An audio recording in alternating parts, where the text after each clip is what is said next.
You're listening to the Farmyard Podcast. This podcast is brought to you by Farmyard. It's a movement, have you heard? And our Patreon supporters. Episode 45, Nothing But Billions in Benefits, Part 1 of 6, with host Linda Borghi and guest Wayne Roberts. Well, hello there. Linda Borghi here from Farmyard. You are just one seed away. How are you? How's everyone doing? I'm recording this the end of March. In fact, this coming Sunday, is Easter Sunday, but I'm going to tell you, it is really chilly. I'm in New Jersey, and it's in the mid-20s at night, and people asking me, is this normal? And I want to know what weather pattern is normal and where that exists, because I haven't seen that in probably over 15 or 20 years. But anyway, I've got a great guest today, and as promised, I forget how many episodes ago we had a podcast on food policy, right? We went down the road to food policy, and as promised, we said that we were going to do some episodes with this young man, Wayne Roberts, and that is exactly what we are going to do. And we are going to, well, not we, Wayne is going to take all of us down the garden path to billions of dollars of free public services. I know we are so distracted in our lives right now that sometimes people say things and we hear them, but we don't really hear them. So I want you to hear this. We are going down the garden path to billions of dollars of free public services.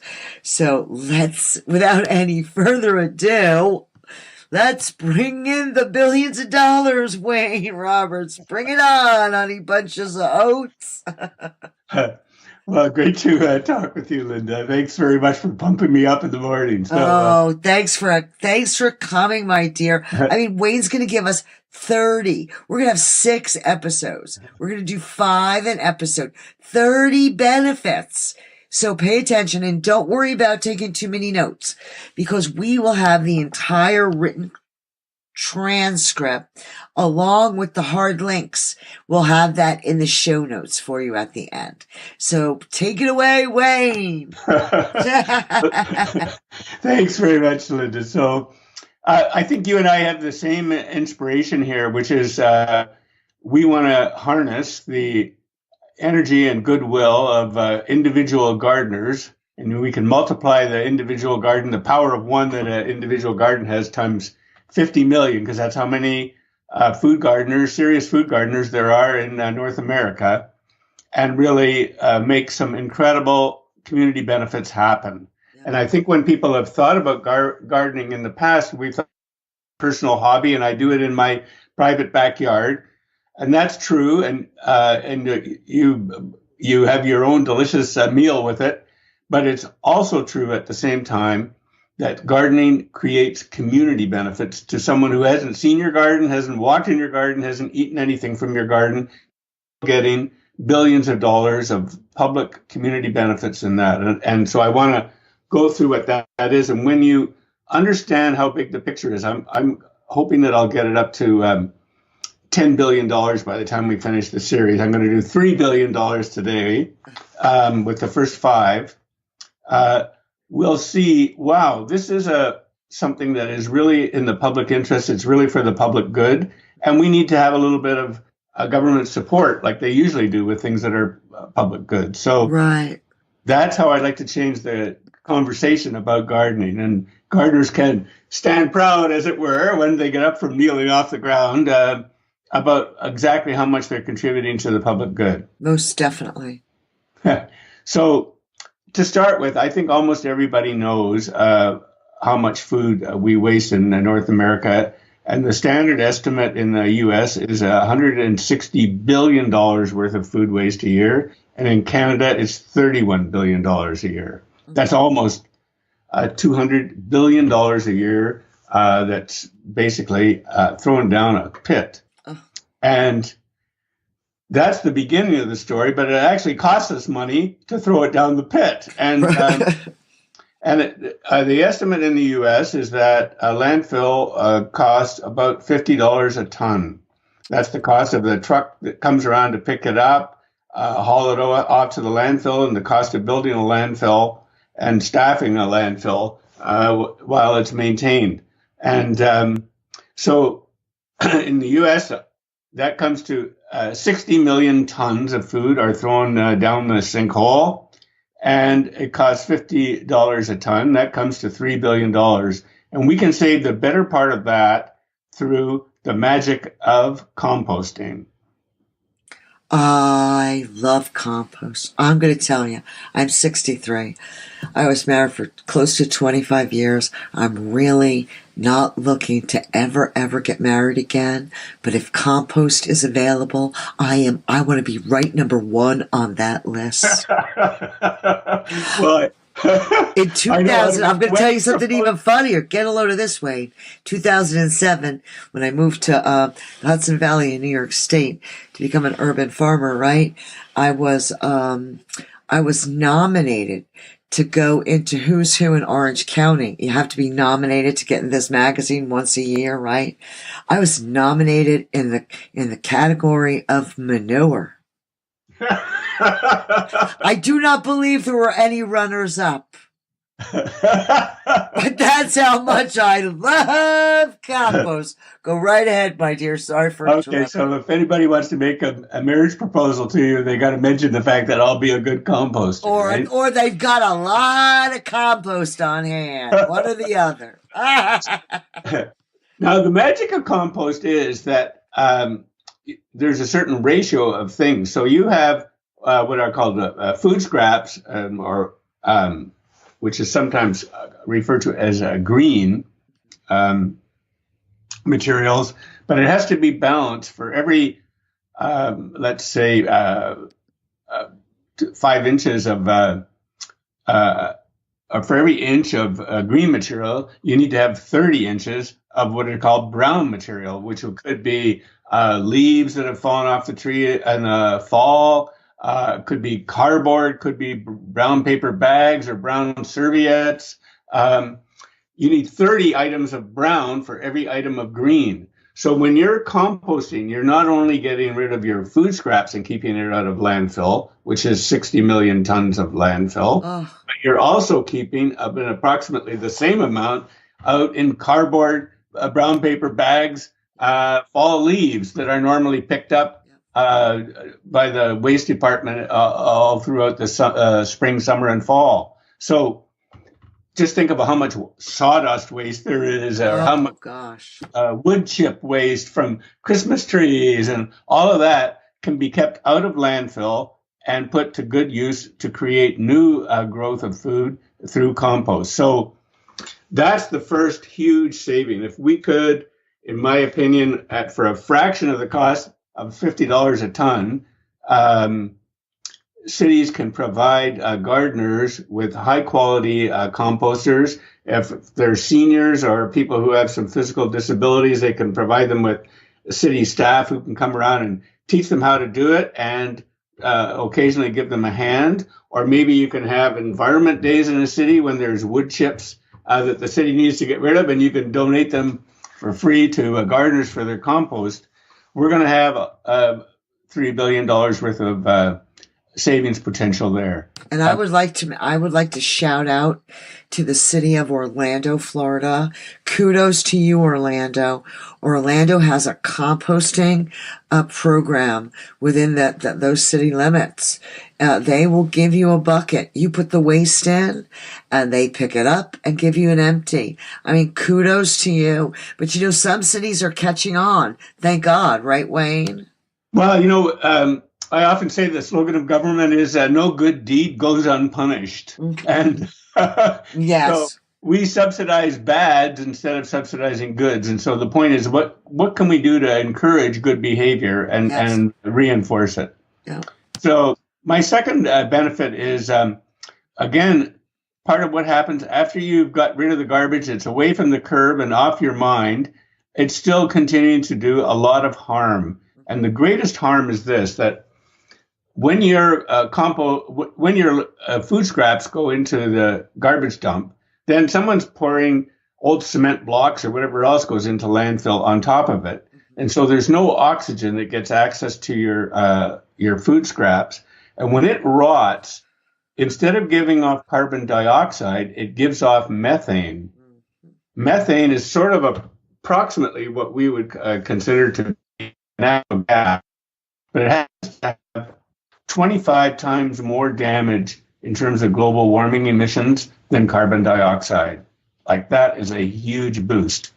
And we can eliminate that through composting. So what is now a 25-time multiple of carbon dioxide, we can turn down to a 1 point. That is probably the biggest and cheapest thing that a city can do to reduce its global warming impact.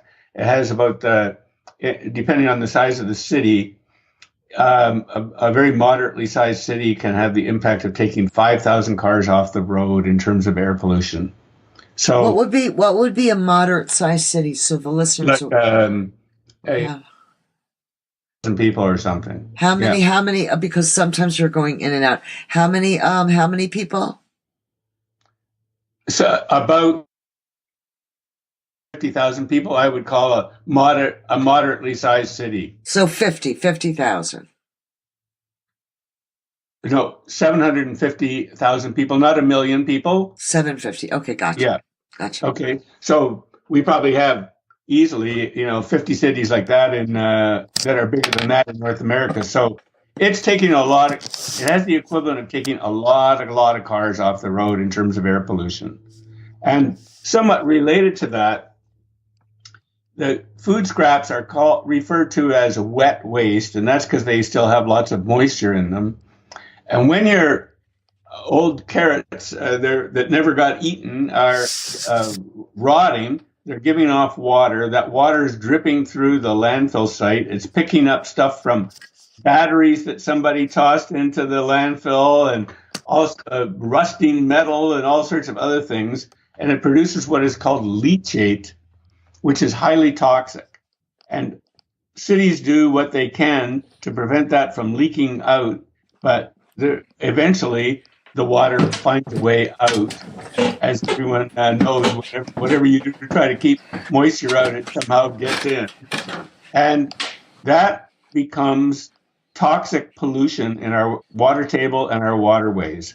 So by eliminating or reducing the amount of food scraps, we reduce the amount of wet waste, we reduce the amount of leachate, which does so much damage in terms of water pollution. So that's the third benefit.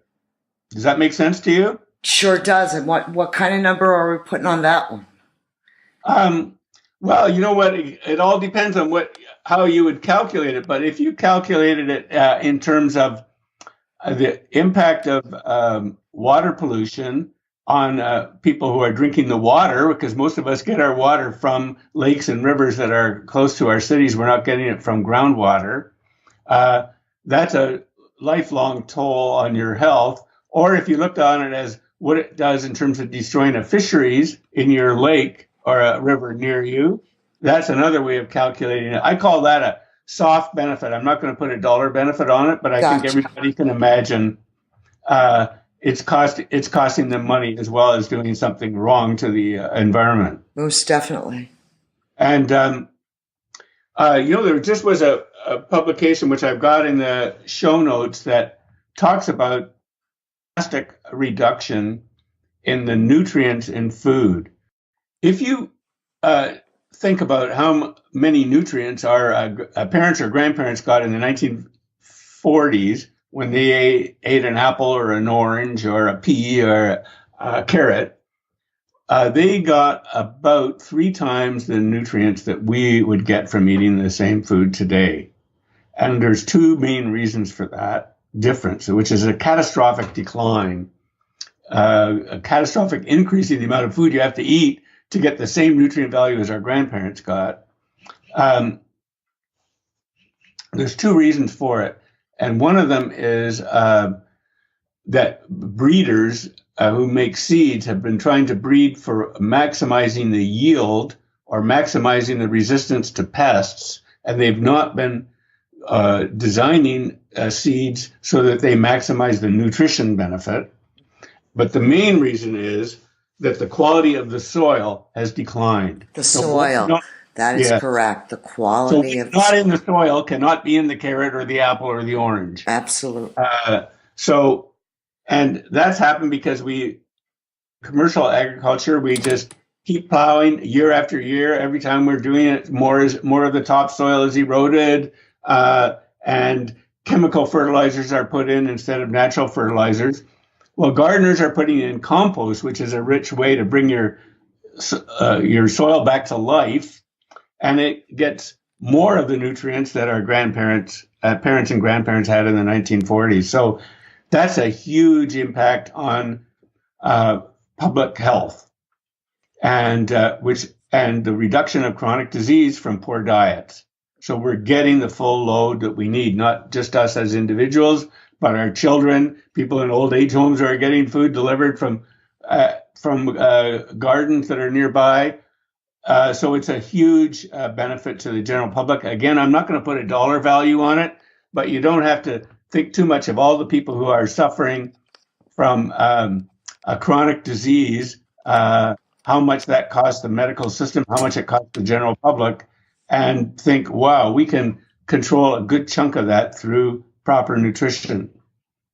Most definitely. And, garbage in, garbage out. That's really the nature of the beast. Sorry. And, go shopping in the stupid market. I mean, it's like Russian roulette. I mean, because you don't know where was it grown, by whom, and in what. Now, there is a device that you could purchase called a refractometer. That just Google that, refractometer, and it will give you the sucrose level or the nutrient density of the food that you're consuming. But we have to grow soil. And thank God Farmyard has a soil doctor that you could get a soil sample to him, and he's going to give you a prescription. I mean, it doesn't get any better than this, folks, really. Right, Wayne? Our episodes are going to be a little bit longer than most, but, for myself, I wish I had a soil doctor when I was starting. Remember, I am the oldest of 8 in a family of famous fine art dealers.